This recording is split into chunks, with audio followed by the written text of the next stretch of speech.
Rantac syrup mint flavour. এই ওষুধটার মধ্যে mainly আছে রেনিটেডিন ওরাল সলিউশন, বা মেইন যে উপাদানটা আছে ওষুধের সেই উপাদানটা হচ্ছে গিয়ে রেনিটেডিন।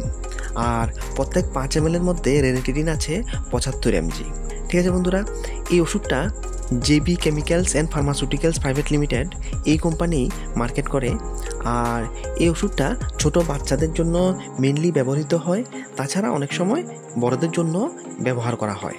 এই ওষুধটা মেনলি ডক্টর প্রেসক্রাইব করে হার্টবার্ন বা অ্যাসিডিটি বা রিফ্লাক্স ডিজিজ এই ধরনের সমস্যা কম করার জন্য। মনে রাখবেন, এটা এমন একটা মেডিসিন যেটা স্টোমাকের মধ্যে অ্যাসিড প্রোডাকশনটা কম করে। আর অতিরিক্ত অ্যাসিডের কারণে যে সমস্যাগুলি হয়ে থাকে সেই সমস্যাগুলিকে কম করে।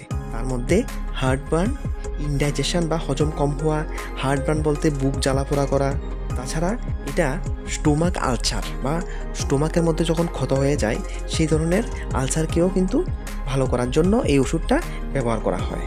আর এই ওষুধটা ডক্টর ছোটদের জন্য প্রেসক্রাইব করে, কখনো কখনো বড়দের জন্য প্রেসক্রাইব করে। আর যদি ডোসেসের কথা বলি, তাহলে ডোসেসটা রোগের সিভিয়ারিটি বা রোগের কন্ডিশনের উপর ভিত্তি করে আর বাচ্চার ওজনের উপর ভিত্তি করেই কিন্তু ডোজটা ডক্টর ডিসাইড করে। তাই ডক্টর যে ডোজ আপনার বাচ্চার জন্য ফিক্স করেছে ওই ডোজই দেবেন, তার থেকে বেশি কিন্তু দেবেন না। আর যদি অ্যাডাল্ট ডোজ সম্বন্ধে বলি, অ্যাডাল্ট ডোজ কিন্তু নর্মালি 150 mg রেনিটেডিন দেওয়া হয়, কখনো কখনো 2 times খাওয়ার আগে, আর কখনো বা একবেলা দেওয়া হয় খাওয়ার আগে। আর সেই জন্য এই ওষুধটা তৈরি করা হয়েছে 75 mg প্রত্যেক 5 ml এর মধ্যে। বন্ধুরা, যদি স্টোরেজ কন্ডিশনের কথা বলি, তাহলে লাইটের থেকে প্রোটেক্টেড কন্ডিশনে রাখবেন। আর এটাকে 25 ডিগ্রি টেম্পারেচারের কম টেম্পারেচারে স্টোর করবেন, কিন্তু ফ্রিজ করবেন না।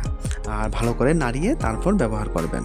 ঠিক আছে বন্ধুরা, এই ইনফরমেশনগুলি ভালো লাগলে ভিডিওটিকে একটি লাইক অবশ্যই দেবেন, আর চ্যানেলও সাবস্ক্রাইব করবেন এই ধরনের মেডিসিনের ইনফরমেশনগুলি ফ্রিতে কন্টিনিউ পাওয়ার জন্য।